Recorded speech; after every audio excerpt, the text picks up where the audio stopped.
آتی ہے مجھے اس کی بھی قسم ہو۔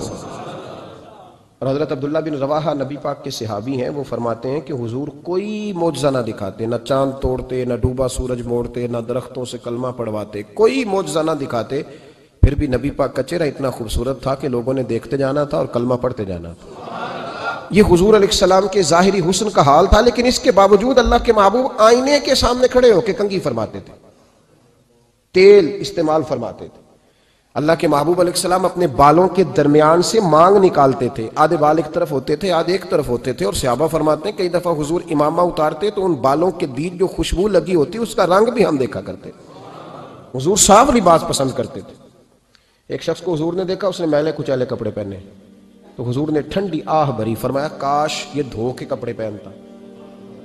ایک شخص کو دیکھا بال بکھرے ہیں، کنگھی نہیں کی، تو حضور فرمانے لگے کاش یہ کنگھی کر لیتا۔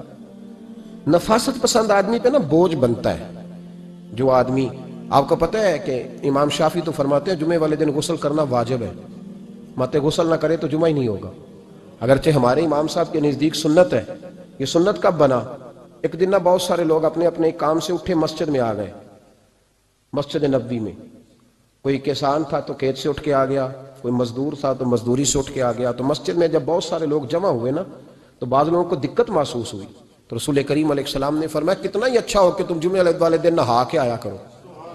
بس وہ صحابہ کا مزاج ہمارے والا نہیں تھا کہ تفصیل بتائیں، حکمت بتائیں، ملے گا کیا، ثواب کتنا، نہ نہائے تو گناہ، یہ کوئی نہیں۔ حضور نے کہا کہ نہا کے آؤ تو کتنا ہی اچھا ہے۔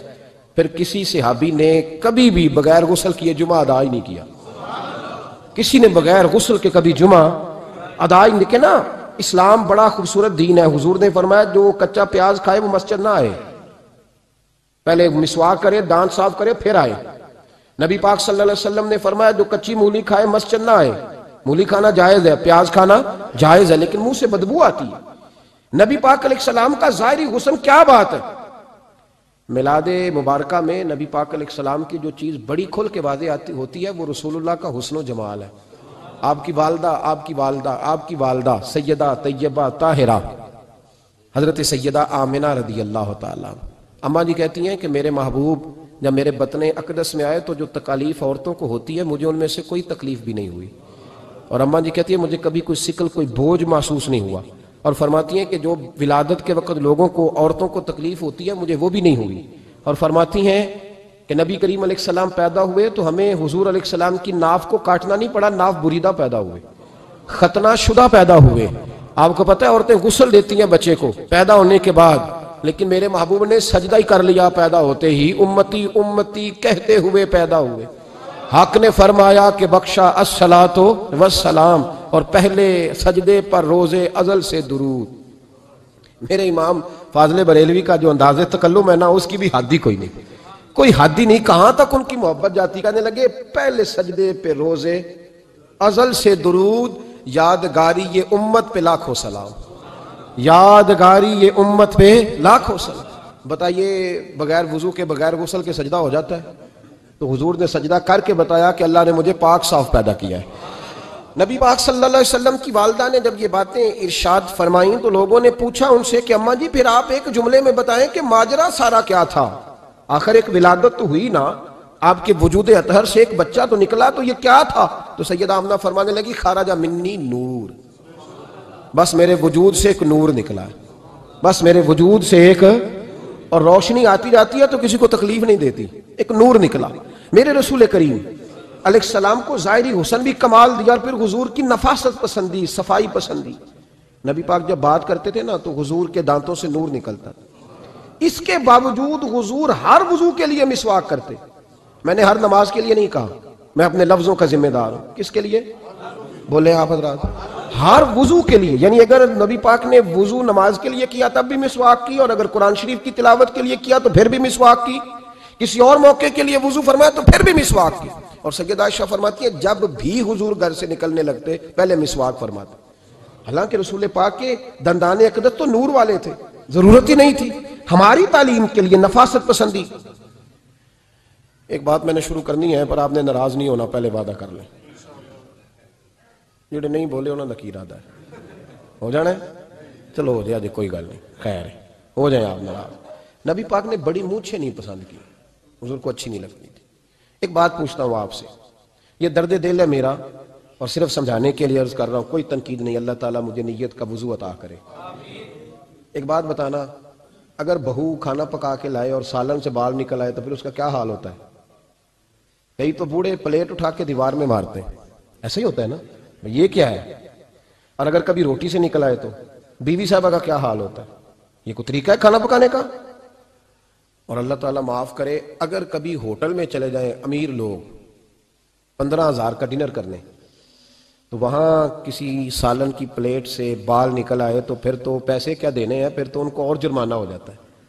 یہ تو سارے بال نکل آئے تو مشکل، اور ویسے بھی جو نفاست ہے نا طبیعت کی، اس پر بوجھ بنتا ہے، بال کھانے میں ہو آٹے میں ہو تو بوجھ بنتا ہے۔ تو بڑی مونچھوں والا دوست بھائی بزرگ جب پانی پیے گا تو بال پانی میں جائیں گے کہ نہیں جائیں گے؟ حکیم اور ڈاکٹر کہتے ہیں کہ کینسر کے مرض کا خطرہ ہے۔ اب باقی بھی راضی نہ ہو، حضور نے بڑی مونچھیں بھی پسند نہیں کی اور چھوٹی داڑھی بھی پسند نہیں کی۔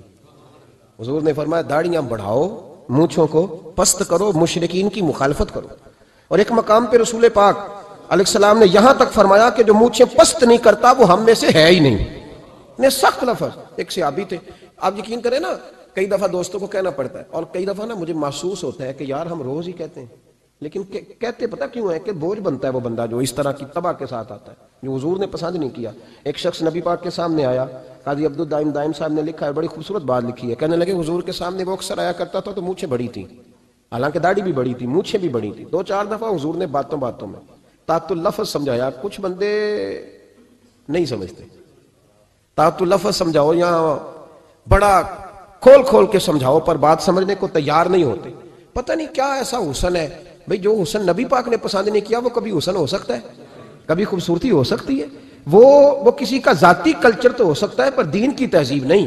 نبی کریم علیہ السلام نے کئی دفعہ سمجھایا تو ان کی سمجھ میں بات نہ آئی۔ ایک دن وہ بیٹھے ہوئے تو حضور نے ایک صحابی سے فرمایا کینچی لاؤ، کہنے لگے میں سمجھ گیا کہ میرے ساتھ کچھ ہونے لگا ہے۔ ساتھ ہی حضور نے فرمایا ایک مسواک بھی لانا، کہنے لگے میں نے کہا بچت ہو گئی، میرے تو دانت صاف ہے، تو یہ شاید اس کی بات ہونے لگی ہے جس کے دانت بھی ٹھیک نہیں۔ دونوں چیزیں جب آ گئی نا تو حضور اٹھے اور نبی پاک نے مسواک ان کے ہونٹوں پہ رکھی، اسی سے آبی ہونٹوں کے اوپر مسواک رکھ کے تو اوپر سے حضور نے مونچھیں کاٹ دی۔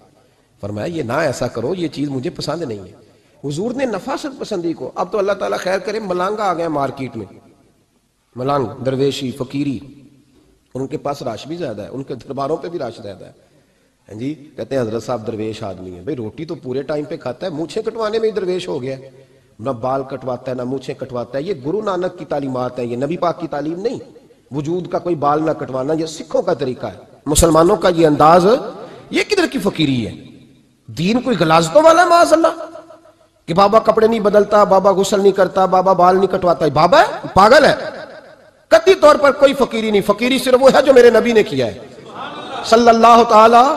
اس منبر پر بیٹھنا فقیری ہے چونکہ حضور ہر جمعے بیٹھا کرتے تھے، مصلی پہ نماز پڑھانا فقیری ہے چونکہ حضور ہر جمعے ہر 5 نمازوں کی حضور امامت فرماتے تھے۔ دین کی تبلیغ کرنا فقیری ہے جو میرے نبی پاک کیا کرتے، خلاف پیغمبر کسے راہ گزیر، وہ فقیری نہیں، وہ تماش بھی نہیں ہے، لوٹنے کا طریقہ ہے، اس کے علاوہ کوئی سٹائل نہیں۔ فقیری صرف وہ ہے جو رستہ میرے رسول پاک نے ہمیں عطا فرمایا، اس سے ہٹ کر کوئی فقر نہیں۔ میری بات کی سمجھ آ گئی آپ حضرات کو؟ نبی پاک علیہ السلام صاف لباس، اچھے کپڑے، اجلا انداز۔ اچھا جو بات جہاں میں لے کے جانا چاہ رہا ہوں اس کو سمجھیں۔ ایک آدمی ظاہری طور پر بڑا خوبصورت ہو پر کپڑے میلے کچیلے پہنے، وہ بھی بندہ اچھا نہیں لگتا۔ ظاہری بھی حسن ہو، کپڑے بھی اس کے صاف ہوں، لیکن بولے سخت، باتیں ترش کرے، تلخ جملے بولے تو اس کی بھی ساری پرسنالٹی ڈیمیج ہو جاتی، ختم۔ بڑا اچھا آدمی تھا، بڑا نورانی چہرہ تھا، بڑی خوبصورتی تھی، بڑا صاف ستھرا تھا، بڑا پاکیزہ تھا، کپڑے بھی بڑے خوشبو والے پہنے ہوئے تھے، بڑے صاف ستھرے لباس میں ملبوس تھا، لیکن جب اس نے بات شروع کی اور بزرگ تھا، سفید داڑھی تھی، معاذ اللہ تعالیٰ کسی بچے کو گالی دے دی، اچھا لگتا ہے؟ مجھے بتائیں اس کے پاس بیٹھنے کو دل چاہتا ہے؟ اس کی ساری پرسنالٹی جو ہوتی ہے وہ خراب ہو جاتی ہے، شخصیت کا جو ایک بھرم ہوتا ہے وہ ٹوٹ جاتا ہے۔ ایک روایت میری نظر سے گزری اور کیا ہی انداز ہے، امام زرقانی نے لکھی، ایک صحابی ہیں حضرت ابو قرصافہ رضی اللہ تعالیٰ عنہ، حضرت ابو قرصافہ رضی اللہ تعالیٰ عنہ فرماتے ہیں میں چھوٹا تھا، میری اماں اور میری خالہ مجھے ساتھ لے گئیں، میں نے کہا کہاں جانا ہے؟ کہنے لگے آؤ نبی پاک کا کلمہ پڑھنے جانا ہے۔ پڑھیے درود شریف صلی اللہ، سارے پڑھیے، پھر پڑھیے ایک دفعہ صلی اللہ تعالیٰ علیہ۔ حضور کا ذکر ہو تو فوراً درود پڑھنا چاہیے۔ نبی کریم علیہ السلام کی بارگاہ میں نا میری خالہ اور میری اماں دونوں مجھے ساتھ لے گئی کلمہ پڑھنے. کہتے ہیں جب ہم حضور کی بارگاہ میں پہنچے, کلمہ پڑھا, واپس آئے تو میری اماں اور میری خالہ آپس میں بات کرنے لگی. میری خالہ کہنے لگی تو نے دیکھا ہے ان کا بولنا کتنا مزیدار تھا. میری خالہ کہنے لگی تو نے تو وہ دیکھا لیکن وہ جو غلام آیا تھا اس کے ساتھ ان کا رویہ کتنا پیارا تھا. تو نے دیکھا جب وہ کھانا کھا رہے تھے تو پہلا خیال انہوں نے ہمارا کیا. بار بار وہ ان کا ذکر کرتی, کہتے آپس میں حضور کی شانیں بیان کرتی, میری اماں بھی میری خالہ بھی. بالآخر بات لمبی ہو گئی تو میری اماں بولی, کہنے لگی بس کر, ہم کتنی عظمتیں بیان کریں گے, مجھے تو 3 باتیں سمجھ میں آئی ہیں. کتنی؟ 3 باتیں مجھے سمجھ میں آئی ہیں. کہا وہ کیا؟ تو کہنے لگی ما رأینا مثل ھذا الرجل احسن وجھا ولا القى ثوبا ولا البنا کلاما. کہنے لگی مجھے تو 3 باتیں سمجھ میں آئی ہیں کہ نہ اتنا خوبصورت چہرے والا کوئی شخص دیکھا ہے, اور نہ اتنے صاف کپڑوں والا کو دیکھا ہے, اور نہ ہی اتنی میٹھی بولی بولنے والا کوئی دیکھا ہے. تینوں باتوں کی کمال ہے. ظاہری حسن بھی کمال, کپڑوں کی صفائی بھی کمال, اور رسول پاک کا بولنا بھی کمال, لب و لہجے میں مٹھاس بھی خوبصورتی والی. یہ اصل حسن ہے کہ ظاہراً بھی انسان بڑا منزہ ہو, باطناً بھی بڑا صاف ستھرا ہو. میرے رسول پاک علیہ السلام کا طریقہ مبارکہ پتہ کیا تھا؟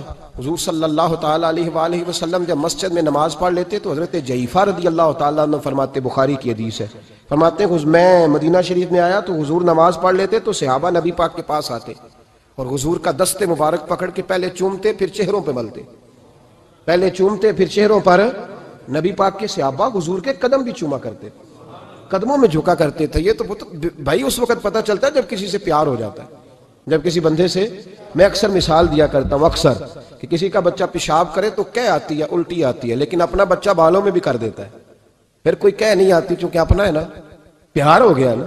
اب وہ کیفیت جب کسی سے محبت ہو جاتی ہے نا تو کچھ چیزیں صرف سمجھنے کی نہیں, کچھ چیزیں ایسی ہوتی ہیں جو محسوس کرنے والی ہوتی. اس نے کہا تھا عشق ایک ڈھونگ ہے, میں نے کہا تجھے عشق ہو خدا کرے, پھر کوئی تجھے اس سے جدا کرے, تو اسے تسبیحوں پہ پڑھا کرے, تو اسی کا نام جپا کرے, تو گلی گلی پھرا کرے, پھر میں کہوں کہ عشق ایک ڈھونگ ہے اور تو نہیں کہا کرے. پھر میں کہوں کہ عشق ایک ڈھونگ ہے اور تو, اس نے کہا تھا عشق ایک ڈھونگ ہے تو میں نے کہا تجھے عشق ہو خدا کرے. بھائی یاد رکھو جب انسان کو محبت ہوتی ہے تو پھر اس کے انداز بدل جاتے ہیں, اس کے طور طریقے تبدیل ہو جاتے ہیں. وہ میں اکثر ایک بات کہا کرتا ہوں, میں کہتا ہوں بچہ باہر سے برگر کھا کے آ جاتا ہے رات کو, اماں کہتی بیٹے روٹی کھا لو, کہنا تو گوبھی پکائی میں نہیں کھانی, حالانکہ برگر کھا آیا ہے, دور سے کھا آیا ہے. تو اماں اس کو کہتی ہے پھر میں سوئیاں نہ بنا دوں تھوڑی سی اپنے بیٹے کو, فٹافٹ چاول نہ تجھے ابال دوں, ساتھ میں باریک دال بنا دیتی. کہتا نہیں میری مرضی کا پکاتے ہی نہیں, میں نے نہیں کھانا. ایسے اب ابا جو ہے نا, ابا وہ اماں کو سمجھا رہا, کہتا چھڈ پر بھوک لگے گی تو آپ ہی کھا لے گا, تھوڑا ایڈی ٹینشن ہے, ایویں پہ تینوں ستاندا ہے. اماں کیا کہتی ہے؟ کہتی نہیں مجھے نیند نہیں آ رہی, کھائے گا تو سکون آئے گا. اب اس کو آپ لاکھوں دلیلیں دیں کہ سیاںا بیان ہے, بچہ نہیں ہے, 22 سال کا ہے, 24 سال کا, چھوڑ تو کیا کر رہی ہے. لیکن اماں کو کوئی سمجھا سکتا؟ کیوں نہیں سمجھا سکتا کہ اسے اپنے بیٹے سے پیار بڑھا ہے. وہ کیا کرے, وہ مجبور ہے, اس کے دل کی کیفیت اس طرح کی ہے کہ کوئی دنیا کی طاقت اسے سمجھا سکتی, سوال ہی نہیں پیدا ہوتا کوئی اسے سمجھا سکے. یہ ممکن کیسے ہو, کیسے سکتا ہے؟ یہ محبت ہے. میرے رسول پاک علیہ السلام کے صحابی حضرت جعفہ فرماتے ہیں میں حضور کی بارگاہ میں آیا تو صحابہ کیا کرتے, نبی پاک کا دست مبارک پکڑتے, پہلے چومتے پھر چہرے پہ ملتے. بخاری ہے. فرماتے میں نے کہا یہ کیا کر رہے ہیں؟ پھر اچانک میرا بھی دل کیا ذرا کر کے تو دیکھو, کچھ چیزیں چکھنے پہ پتہ لگتا ہے کتنی مزیدار ہے. کہتے میں بھی قریب گیا, حضور کے دست مبارک میں نے ہاتھ ڈالا. فرماتے ہیں ہاتھ پکڑا ہی تھا کہ نبی پاک کا ہاتھ برف سے بھی زیادہ ٹھنڈا. فرماتے ہیں پھر میں نے پکڑ کے چہرے پہ ملا تو کستوری سے زیادہ خوشبو آ رہی تھی دست مبارک. فرماتے ہیں اب میرا چھوڑنے کو دل ہی نہیں کر رہا تھا, اب میری طبیعت نہیں مان رہی تھی. میرے نبی کریم علیہ السلام اللہ کی دلیل ہیں, ہر پاکیزگی, ہر حسن, ہر کیف اللہ نے اپنے رسول کو عطا فرمایا. دنیا کی جتنی غلاظتیں تھیں جب کوئی حضور کے قریب جاتا تھا تو ساری غلاظتیں دور ہو جاتی. کما ارسلنا فیکم رسولا منکم یتلو علیکم آیاتنا ویزکیکم. اللہ فرماتے ہیں میرے محبوب تم پر میری آیتیں پڑھیں گے اور تمہیں پاک فرما دیں گے, تمہاری ساری ناپاکیاں نبی پاک دور کر دے, ہر غلاظت تم سے دور ہٹ جائے. ایک صحابی ہیں حضرت شیبہ بن عثمان رضی اللہ تعالی عنہ, وہ کہتے ہیں میرے والد کو اور میرے چچا کو مسلمانوں نے احد میں قتل کر دیا. میرے دل میں بڑا غصہ تھا, بڑا جلال تھا کہ کبھی مجھے موقع ملے تو میں بدلہ لوں گا. کہتے ہیں فتح مکہ کے بعد نبی پاک علیہ السلام حوازن کی جنگ کے لیے نکلے. مجھے پتا چلا حضور جا رہے ہیں تو میرے اندر شعلے بھڑک رہے تھے انتقام کے. روز میں منصوبہ بندی کرتا، پلاننگ کرتا کہ کسی طریقے سے میں ان تک پہنچوں گا اور بدلہ لوں گا۔ کہتے ہیں نبی کریم علیہ السلام نا حوازن کے لیے پہنچ چکے تھے، فرماتے ہیں میں بھی جنگ میں جا کے شریک ہو گیا اور میں نے طریقہ اس طرح کا اختیار کیا کہ کسی طریقے میں حضور تک پہنچ جاؤں۔ سمجھ آ رہی ہے میری بات کی؟ نبی کریم علیہ السلام تک کسی طریقے پہنچ جاؤں۔ فرماتے ہیں لڑتے لڑتے، لڑائی کے دو طریقے ہوتے تھے، کبھی تو ایسے ہوتا تھا کہ ایک دو آدمی مل کے آپس میں لڑتے تھے، پھر گمسان کا رن پڑتا تھا، گھمبیر ہو جاتی تھی جنگ، سمجھ نہیں آتی تھی تیر کہاں سے آیا، نیزہ کہاں سے آیا۔ فرماتے ہیں جب گمسان کا رن پڑا نا، مجھے موقع مل گیا، میں حضور کے قریب پہنچ گیا۔ حضرت شیبہ بن عثمان رضی اللہ تعالیٰ عنہ کہتے ہیں جب میں پہنچ گیا تو میں نے نا دیکھا کہ اب حضور کے قریب لوگ نہیں ہیں۔ فرماتے ہیں میں نے نا فوراً تلوار اٹھائی، تلوار اٹھا کے میں حضور کو معاذ اللہ شہید کرنے ہی لگا تھا کہ ایک نور چمکا حضور کے سامنے۔ پڑھیے درود صلی اللہ علیہ وسلم۔ کہتے ہیں ایک نور چمکا، اتنی تیزی تھی اس نور میں کہ میری آنکھیں بند ہو گئی، میرے ہاتھ سے تلوار گر گئی، آنکھیں چندھیا گئی میری۔ فرماتے ہیں تلوار میرے ہاتھ سے چھوٹ گئی۔ اب جب وہ روشنی مدھم ہوئی نا تو میں نے دیکھا نبی پاک سامنے کھڑے مسکرا رہے ہیں۔ میں نے کر دیا، آپ نے سن لی، ذرا دیکھو تو صحیح، جو تلوار لہرائے اسے دیکھ کے بھی کبھی کو مسکرایا ہے، جس نے تلوار نہیں لہرا دی، جو شہید کرنے ہی لگا تھا، پہنچ گیا تھا۔ لیکن یہ اخلاق میرے رسول پاک کا ہے صلی اللہ اعلیٰ حضرت فاضل بریلوی کا ایک شعر میں نے پڑھا۔ کچھ چیزیں ایسی ہوتی ہیں جو بس نا وہ آتی تو سامنے ہیں لیکن وہ اتنا لطف دے جاتی ہیں کہ ٹھنڈا ہو جاتا ہے مزاج۔ رات کو میں شعر پڑھ رہا تھا اعلیٰ حضرت کا فاضل بریلوی رحمت، اور میں نے شعر پڑھا تو مجھے اچھا لگا سنانا۔ ایک دوست کو میں نے فون کیا، میں نے کہا یار ذرا شعر تو سن لے، یہ پہلی دفعہ نظر سے گزرا ہے، ابھی سیدھا سادہ لیکن روح تک اتر گیا۔ اعلیٰ حضرت فرمانے لگے نبی پاک کے بارے میں، فرمانے لگے سیدھی سیدھی روش پر کروڑوں درود، سیدھی سیدھی روش پر، بالکل سیدھی ہے حضور کی باتیں، کسی پیچیدگی کی ضرورت نہیں۔ کہنے لگے سیدھی سیدھی روش پر کروڑوں درود، سادی سادی طبیعت پہ لاکھوں سلام، سادی سادی طبیعت پہ سیدھی سیدھی روش پر کروڑوں درود اور سادی سادی طبیعت پہ لاکھوں سلام۔ میرے نبی کریم صلی اللہ علیہ وسلم مجھے دیکھ کے مسکرائے اور فرمایا جب حضور مسکرائے نا تو میں نبی کریم علیہ السلام کو دیکھ کے حیران ہوا کہ میں نے تلوار تانی تھی اور حضور نے مسکرانا شروع کیا۔ فرماتے اب حضور نے مجھے بلایا، آواز کے ساتھ نہیں بلایا، حضور نے اشارہ کیا یوں کر کے، فرمایا ادھر آؤ نا۔ فرماتے مجھے اب یہ بھی سمجھ نہیں آئی کہ کس نے مجھے اٹھا کے حضور کے قریب کر دیا۔ فرماتے ہیں میں نبی کریم کے قریب گیا تو حضور نے میرے دل پر 3 تھپکیاں دی۔ ایک تھپڑ ہوتا ہے، ایک تھپکی ہوتی ہے، پتہ ہے نا فرق کا؟ ایک تھپڑ کو مارے تو جلال آتا ہے اور تھپکی دے تو پیار آتا ہے۔ کہتے ہیں حضور نے 3 تھپکیاں دی اور دی بھی میرے دل پر، 1 پھر 2 پھر 3۔ کہتے ہیں پہلی تھپکی دی تو میرے اندر سے کفر نکل گیا، دوسری تھپکی دی تو میرے اندر ایمان داخل ہو گیا، اور تیسری تھپکی جب نبی پاک علیہ السلام نے دی تو مجھے ہر چیز سے بڑھ کر رسول اللہ سے پیار ہو گیا، محبت ہو گئی نبی کریم سے۔ آپ فرماتے ہیں اب حضور نے نا فوراً میرے ہاتھ میں تلوار تھمائی، فرمایا پہلے تو ہمارے خلاف لڑ رہا تھا، تلوار پکڑ، اب ہماری طرف سے لڑ، تلوار پکڑ اور لڑ۔ آپ فرماتے ہیں میں اتنا لڑا کہ جو حضور کا دشمن سامنے آتا میں گلا کاٹ دیتا، جو آتا میں اس کے ٹکڑے کر دیتا۔ فرماتے ہیں پہلے میں باپ کا بدلہ لینے آیا تھا اور اب میرا یہ حال ہے کہ اگر میرا باپ بھی سامنے آئے گا تو میں اس کا بھی گلا کاٹ دوں گا، لیکن حضور کے قریب کسی کو جانے نہیں دوں گا۔ حضرت شیبہ بن عثمان کہتے ہیں جنگ ختم ہو گئی، حضور خیمے میں گئے، میں بھی گیا، اب نبی پاک لوگوں سے باتیں کر رہے ہیں، حضور لوگوں سے باتیں کر رہے ہیں، میں ایک کونے میں بیٹھا سوچ رہا ہوں کہ میں تو بدلہ لینے آیا تھا، یہ میرے ساتھ ہوا کیا؟ حضور لوگوں سے باتیں کرتے جا رہے ہیں، میں سوچتا جا رہا ہوں کہ میں تو انتقام لینے آیا، یہ کیا معاملہ ہوا؟ کہتے ہیں محبوب نے اچانک میری طرف نظر اٹھائی اور فرمانے لگے شیبہ ایک ارادہ تو نے کیا تھا جو غلط تھا اور ایک ارادہ میرے رب نے کیا ہے اور تیرے اوپر فضل فرما دیا ہے۔ فرماتے ہیں حضور نے اب مجھ سے فرمایا کوئی خواہش ہو تو بتاؤ، مانگ لو کچھ مانگنا ہے تو۔ میں نے عرض کی یا رسول اللہ میری بخشش کی دعا کر دیں، بڑا میرا خوفناک ماضی ہے، میں اسلام کا بڑا دشمن رہا ہوں، حضور دعا کر دیں، یاد ماضی عذاب ہے یا رب، چھین لے مجھ سے حافظہ میرا، یا رسول اللہ بڑے گناہ ہیں میرے، دعا کر دیں۔ کہتے میں نے دعا کے لیے کہا اور حضور پھر دوسرے لوگوں سے باتیں کرنے لگے، کبھی اس سے کبھی اس سے کبھی اس سے۔ میں سوچنے لگا کہ میری بات کا کوئی جواب ہی نہیں آیا۔ جب تو 3 بار میں نے سوچا تو میرے کریم نے پھر توجہ میری جانب کی اور فرمایا تو نے بخشش کی دعا کا کہا تھا، میں نے سن لیا ہے، رب کریم نے تیری بخشش فرما دی ہے، اللہ نے تجھے بخش دیا ہے، تیری خطائیں رب کریم نے معاف کر دی۔ نبی پاک کے دست مبارک کی برکت رسول ایک صحابی تھے، حضرت فرقد ان کا نام تھا رضی اللہ تعالی۔ پہلے نا میں جب گفتگو کیا کرتا تھا نا تو میں صحابہ کا نام نہیں لیتا تھا، میں کہتا تھا ایک صحابی فرماتے ہیں، چونکہ صحابہ کے نام مشکل تھے، لوگوں کو یاد نہیں رہتے۔ ایک دن میرے دل میں خیال آیا کہ نام لیں گے نہیں تو انہیں آئیں گے کیسے، چلو خود کسی کو یاد ہو جائے گا، تو مجھے اچھا لگا۔ پچھلی دفعہ میں نے حضرت سعد صاحب بن ناجیہ کا نام لیا تو مجھ سے میرے دوستوں نے کہا ذرا لکھ کے دیں کیا نام تھا۔ مجھے خوشی ہوئی کہ یار اگر یہ لفظ کہے جائیں گے تو لوگوں کو دلچسپی ہوگی۔ حضرت فرقد ایک صحابی تھے، اور یہ وہ صحابی ہیں جنہوں نے حضرت عمر کے زمانے میں موصل کا علاقہ فتح کیا تھا، بڑے دلیر تھے، ان کی 4 بیویاں تھیں۔ وہ کہتے ہیں جب بھی یہ گھر میں آتے تو خوشبو اتنی اعلیٰ لگا کے آتے کہ ہم حیران ہو جاتی۔ عورتیں زیادہ تیاری کرتی ہیں نا مردوں سے کہ نہیں؟ کیا آج کل مرد زیادہ کرتے ہیں؟ چلو میں درد چھوڑو، میں اپنی اصلاح کرنا، تسی دوواں گلاں تے انجن کیتا ہے، اب پتہ نہیں سچ کیا ہے، کون زیادہ تیاری کرتا ہے؟ چلو بیٹھے جو مرد نے، ویسے میرے پاس جو اخباری تراشیں ہیں ان میں یہ لکھا ہے کہ آج کل مردوں کے میک اپ پہ زیادہ خرچ آنے لگا ہے، یہ تحقیقی رپورٹ ہے۔ اور پاکستان میں سب سے زیادہ جو اخراجات ہیں وہ میک اپ کے سامان کے ہیں۔ پہلے لڑکیاں بیوٹی پارلر جاتی تھی، اب لڑکے بھی جاتے ہیں۔ پہلے صرف دلہن جاتی تھی، اب سارا خاندان جاتا ہے۔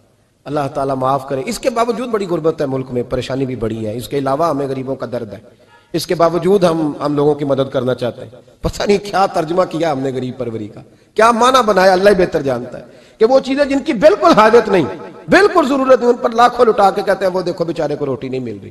تو بھائی آپ مہربانی کرتے خالی کنگھی کر لیتے، باقی پیسے غریب کو دے دیتے۔ لیکن چلے معیار ہے نا ہمارا اپنا معیار ہے، اس پر میں جاتا نہیں، بات نہیں کرتا۔ نبی کریم علیہ السلام کہ صحابی ان کی ازواج کہتی ہیں کہ اب عورتیں زیادہ تیاری کیا کرتی تھی، لیکن وہ جب گھر آتے نا تو اتنی خوشبو لگاتے، کہتی ہم چاروں مل کے کوشش کرنے لگی، ڈھونڈنے لگی کہ وہ خوشبو کا پتہ کریں جو یہ لگاتا ہے۔ ہم نے بازار سارے تلاش کر لی، عرب کے اندر آج بھی خوشبو کا بڑا شوق ہے اور بڑی مہنگی خوشبو ملتی ہے، کبھی آپ بازار جائیں، کہتی ساری خوشبوئیں لگا لی، تھک گئیں۔ ایک دن چاروں سوتنے مل کے بیٹھی، کہنے لگی ہم نہیں اس کا مقابلہ کر سکتے، آج پوچھ ہی لے کہاں سے خوشبو لگاتا ہے، پوچھ ہی لیتے ہیں، چلو بات ہی ختم ہو جائے، پوچھ لیں۔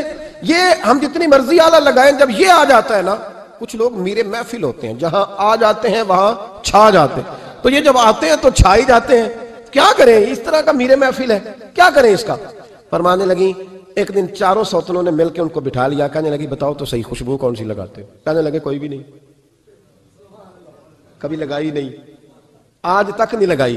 تو کہتے ہیں بیویاں کہنے لگی صحابہ تو غلط بیانی نہیں کرتے، پر آپ کیا بات کر رہے ہیں، یہ کیسے ہو سکتا ہے کہ آپ آتے ہیں تو ہم حیران ہو جاتی ہیں۔ فرمانے لگے جس دن کی تم لگی ہوئی ہو نا میری خوشبو کا مقابلہ کر دے، مجھے پہلے دن کا پتا ہے۔ تو میں نے کہا چلو زور لگا ہی لیں، دیکھ ہی لیتے ہیں کہاں تک بات جاتی ہے تمہارے پاس جتنا زور لگا لو۔ بہرحال میں اللہ کی قسم اٹھا کے کہتا ہوں کبھی نہیں لگائی۔ تو بیویاں کہنے لگی پھر بتا تو صحیح، تو ایک دلیر آدمی ہے، اور جو دلیر لوگ ہوتے ہیں وہ خوشبوؤں کے اور کپڑوں کے اور ان چیزوں میں زیادہ وقت نہیں لگاتے، ان کے تو مشن اور طرح کے ہوتے ہیں۔ آپ تو مجاہد قسم کے آدمی ہیں پر ہر وقت خوشبو آتی ہے۔ تو حضرت فرقد رو پڑے، کہنے لگے بیمار ہو گیا تھا، لاچار ہو گیا تھا، حکیموں طبیبوں نے انکار کر دیا، وجود پر میرے آبلے نکل آئے، پھنسیاں بن گئی، ان میں پیپ بھر گئی، بیٹھ نہیں سکتا تھا، اٹھ نہیں سکتا۔ جب تھک گیا نا تو دروازہ رسول پہ چلا گیا، جب تھک گیا طبیبوں کا تھکایا ستایا حضور کی بارگاہ میں، کہا محبوبہ دیکھے تو صحیح میرا کیا حال ہے۔ حضور ذرا دیکھ کے چل نہیں سکتا، سو نہیں سکتا، بیٹھ نہیں سکتا، تیرے علاوہ غم کسے بتاؤں؟ کہتے ہیں حضور نے فرمایا 70 ڈھانپ لے، باقی سارے کپڑے اتار دے۔ 70 ڈھانپ لے، کہتے ہیں ٹخنوں سے لے کر ناف تک میں نے 70 ڈھانپ لی، باقی سارے کپڑے اتارے۔ حضور کیا کریں گے؟ فرماتے ہیں نبی پاک نے دست مبارک اٹھایا، برف سے ٹھنڈا، کستوری سے زیادہ مہکنے والا، فرماتے ہیں پورے وجود پر میرے حضور نے دست مبارک ایک دفعہ لگا دیا، اب جدھر جدھر سے گزرتا ہوں ساری دنیا خوشبو سے بھر جاتی ہے۔ یہ نبی پاک کا دیا ہوا نور ہے، یہ حضور کی عطا کردہ شفا ہے، یہ رسول پاک کے حسن کی خیرات ہے۔ ایک شاعر نے ایک فکرہ کا کمال کر دی، کہنے لگا ظلمت کو ان کے نور نے کافور کر دیا، جس پر پڑی نظر اسے بھی نور کر دیا۔ رسول پاک علیہ السلام کے دست خیر میں وہ برکات تھی۔ حضور حسن کی 2 قسمیں ہوتی ہیں، ایک حسن ہوتا ہے ملمہ سازی والا، بیوٹی پارلر والا، ایک حسن ہوتا ہے باطن کا۔ بچے پتہ کیوں خوبصورت ہوتے ہیں؟ اس پر علماء مناطقہ نے بحث کی ہے، محدثین نے لکھا ہے۔ بچہ گدھے کا بھی ہو تو پیارا لگتا ہے، چھوٹا بچہ اگر اس کا رنگ بہت گورا نہ بھی ہونا، صرف چھوٹا ہو وہ پیارا لگتا ہے، اس میں ایک جاذبیت ہوتی ہے۔ اس پر ہمارے مفسرین نے، محدثین نے، علماء مناطقہ نے ایک بحث کی ہے۔ وہ کہتے ہیں اصل بات یہ ہے کہ بچے جھوٹ نہیں بولتے، بددیانتی نہیں کرتے، دھوکہ نہیں کرتے. یہ جو اندر کی عیاریاں ہوتی ہیں نا، چہرہ بھی خطرناک کر دیتی ہیں. اور جب اندر حسن ہوتا ہے تو باہر بھی حسن ہی ہوتا ہے.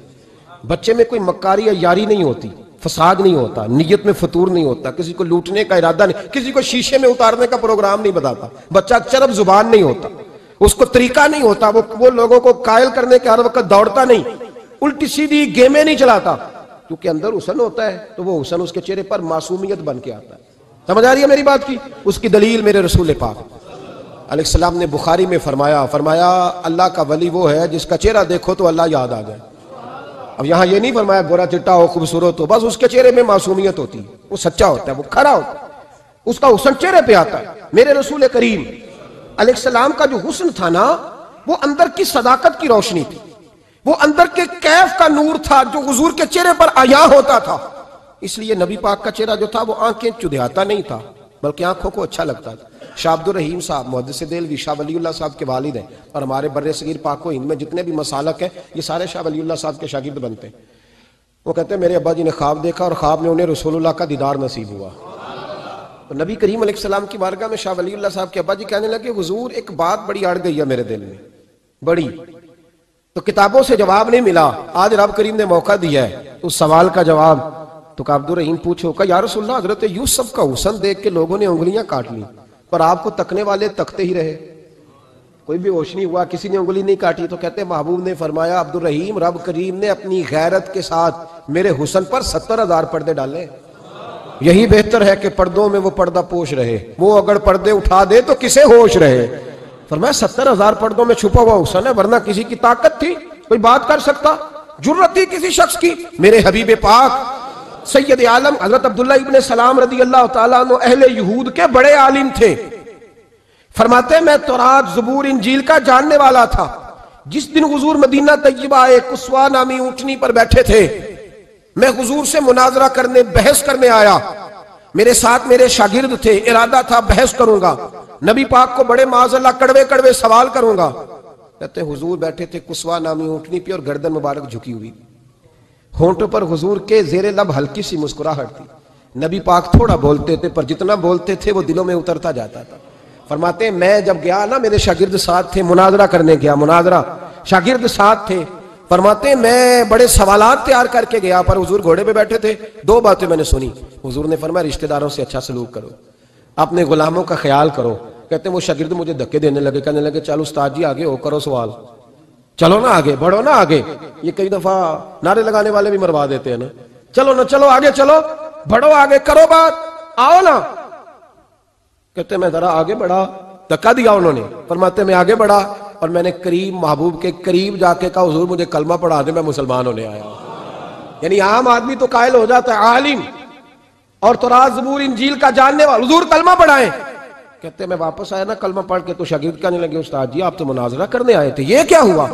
تو یہ لفظ ہے حضرت عبداللہ ابن سلام کے. فرمانے لگے تم نے نبی پاک کا چہرہ نہیں دیکھا، ان کی آنکھوں کی روشنی نہیں دیکھی، تم نے چہرے کی معصومیت نہیں دیکھی، لب و لہجے کا وقار نہیں دیکھا. کتنے دنوں کے تھکے ماندے آج وہ مدینے پہنچے، پر ان کے لب و لہجے میں کوئی اکتاہٹ، کوئی تھکاوٹ، کوئی لفظوں میں جھول تم نے دیکھا ہے؟ فرمانے لگے جس کا اس طرح کا چہرہ ہوتا ہے وہ جھوٹا نہیں سچا ہوا کرتا ہے. میرے نبی پاک علیہ السلام کے غلام حضرت طارق بن عبداللہ رضی اللہ تعالیٰ عنہ فرماتے ہیں کلمہ پڑھنے سے پہلے ایک دفعہ ہمارا سارا قبیلہ تجارت کے لیے نکلا تھا، اور اس وقت منظر یہ ہوتا تھا کہ ہم اپنی عورتوں کو بھی ساتھ لے جاتے تھے. 6 مہینے سفر کرنا ہوتا تھا، اونٹ گھوڑے ہم بیچا کرتے تھے، عورتیں بھی ساتھ رہتی، کھاتے بھی پکاتے بھی. کہتے ہیں ایک سفر سے ہم واپس آ رہے تھے تو مدینے کے باہر صحرا میں ہم نے پڑاؤ کیا، اکیلے رسول پاک صلی اللہ، پھر ایک دفعہ پڑھیے گا، ایک دفعہ پھر کہیے گا صلی اللہ تعالی علیہ وسلم. کہتے ہیں نبی پاک تنے تنہا اکیلے. حضور نہ سیر کرتے کرتے کرتے کرتے ہمارے قافلے کے پاس سے گزرے، خیمے لگے تھے، پڑاؤ کیا، محبوب تشریف لے آئے. کہتے ہیں حضور سید عالم صلی اللہ تعالی وسلم تشریف لائے. کوئی قبیلے میں سے قافلے میں سے حضور کو جانتا نہیں تھا. ایک سرخ رنگ کا اونٹ تھا ہمارے سردار کا جو بکنے سے رہ گیا تھا، بڑا خوبصورت. کہتے ہیں نبی پاک کو پسند آ گیا. حضور پوچھنے لگے تم کون ہو؟ کہا جی مسافر ہے. کہاں سے آئے ہو؟ فلاں جگہ سے آئے ہیں. کس لیے آئے ہو؟ ہم تجارت کی غرض سے نکلے. اونٹ بیچو گے؟ بیچنا ہے. کتنے کا؟ سودا طے ہوا. اس نے کہا اتنے لینے، حضور نے کہا اتنے دینے ہیں، بات طے ہو گئی. کہتے ہیں لگام حضور نے پکڑی اور فرمانے لگے وہ سامنے میرا شہر ہے جس کا نام مدینہ ہے. وہ میرا شہر ہے، میں ابھی مدینے جاتا ہوں، اپنے غلام کو بھیجتا ہوں، اور تمہیں آ کے نہ قیمت دے جاتا ہے۔ محبوب گھوڑے کی لگام تھا، اونٹ کی لگام تھا میں، نکیل تھا میں، اونٹ تھا سرخ رنگ کا۔ حضور لے کے جب نکلے نا، تھوڑا سا چند قدم آگے گئے تو ان میں سے ایک شخص بولا، کہنے لگا سردار اب سیانے لوگ ہیں، سمجھدار ہیں، اس شخص کا نام پوچھا آپ نے، قبیلہ پوچھا ہے، ایڈریس کا پتہ ہے کہاں رہتا ہے، اتنا قیمتی اونٹ دے دیا۔ سردار بھی کہنے لگا، سارے کہنے لگے یار ان کی باتوں میں اتنی لذت تھی، ان کے گفتار و رفتار اتنی باوقار تھی، مزیدار تھی کہ ہوش ہی کوئی نہیں رہا۔ بھئی ہم پرانے تاجر ہیں، کبھی اس طرح کا سودا کیا ہی نہیں جس طرح کا آج ہو گیا۔ اوہو واقعی کچھ نہیں یاد رہا، کوئی سمجھ نہیں آئی۔ وہ ابھی نظر آ رہے، ایک آدمی دوڑ کے جاؤ، دوڑ کے اور جا کر کے نا ان سے کہو، بڑی جائز بات ہے، وہ ناراض بھی نہیں ہوں گے، ان سے ایک شخص کہو کہ بھئی اونٹ دے جاؤ، پیسے لے آنا اور اپنا مال لے جانا، دوڑ کے جاؤ۔ ایک شخص دوڑنے لگا تو سردار کی بیوی خیمے کے اندر تھی، پردے کے پیچھے سے بولی، کہنے لگی خبردار کوئی پیچھے نہ جائے، اگر پیسے مل گئے تو ٹھیک ہے، نہ ملے تو میں دے دوں گی، کوئی پیچھے نہ، کوئی نہ جائے پیچھے۔ سردار کہنے لگا تو جانتی ہے؟ کہنے لگی نہیں۔ کہا گارنٹی کیوں دے رہی ہے؟ تو کہنے لگی تم نے ان کا چہرہ نہیں دیکھا، تم تو سودے کر رہے تھے، میں پردے کے پیچھے سے دیکھ رہی تھی۔ پیر مہر علی شاہ صاحب کو کسی نے کہا تھا نبی پاک کا حلیہ بیان کریں، بتائیں حضور کے کان مبارک کیسے تھے، آنکھیں کیسی تھی، ناک مبارک کیسی تھی، بینی مبارک کیسی تھی۔ تو پیر مہر علی شاہ صاحب کہنے لگے کوئی مثل نہیں ڈھولن دی، کہنے لگے مجھ سے نہیں بیان ہوتا حضور کا حلیہ، کوئی مثل نہیں ڈھولن دی، تو چپ کر مہر علی، ایتھے جا نہیں ہوں بولن دی، بس کر، تو بیان کر سکتا ہے اتنی طاقت۔ اعلیٰ حضرت نے کہا لم یاتی نظیرک فی ناظرن مثلے تو نشد پیدا جانا۔ کہا حضور مثال تو تب آپ کی بنے گی نا، کوئی آپ کی طرح کا پیدا تو ہوگا، تبھی مثال بنے گی، تو جب ہوا ہی نہیں تو مثال کیسے بنے گی؟ کہنے لگی کوئی نہ جائے، نہ پیسے آئے تو میں دے دوں گی، میں تو پردے کے پیچھے سے دیکھ رہی تھی، ان کے چہرے کا وقار دیکھا، ان کی آنکھوں کی روشنی دیکھی، ان کے لفظوں کا حسن دیکھا۔ تم 50 باتیں کرتے تھے، وہ ایک جواب دیتے تھے، اور گنے چنے لفظ بولتے تھے، ان کی سادگی کا وقار دیکھا۔ جانے دو، نہ پیسے آئے تو میں دوں گی۔ کہتے ہیں حضور گئے، تھوڑی دیر کے بعد ایک کالے رنگ کا حبشی غلام آیا، پیسے بھی پکڑے اور اپنی چادر میں نا کھجورے باندھ کے تو پیچھے ڈالی ہوئی، اور دیہاتی لوگ پیچھے نہیں ڈال لیتے، کھجورے ڈال کے پیچھے۔ کہتے ہیں وہ آئے اور ان کے آنے کا انداز بھی بڑا نرالا تھا۔ کہتے ہیں وہ جھومتے جھومتے اللہ کا ذکر کرتے، اللہ الصمد کرتے پہنچ گئے، اور آگے کہنے لگے تم سے میرے نبی نے اونٹ خریدا؟ تم سے؟ کہا ہم سے خریدا ہے۔ کہنے لگے یہ تمہارے پیسے؟ اور پھر چادر کھول کے صحرا پہ بچھا دی، کہنے لگے یہ تمہارے پیسے، اور کھجورے کھاؤ، میرے نبی نے تحفہ بھیجا ہے، کھاؤ حضور نے تحفہ بھیجا ہے۔ تو وہ سردار کی بیوی اوٹ ہٹا کے کہنے لگی، وہ کالے رنگ کے حبشی غلام انہیں کھجوریں کھلا، اور مجھے اس عزت والی ماں کا نام بتا جس کے گھر میں ایسا لال پیدا ہوا، انہیں کھجوریں کھلا، اور مجھے اس عظمت والے باپ کا نام بتا جس کے گھر میں ایسا پھول کھلا ہے، وہ قبیلہ تو بتا تو صحیح، وہ کون تھے؟ 2 گھڑیاں رکے ہیں پر خوشبو ہی پھیل گئی ہے، رنگ ہی بدل گیا، تار کوئی مثل نہ ڈھولن دی، تو چپ کر مہر علی، ایتھے جہاں نہیں ہوں بولن دی۔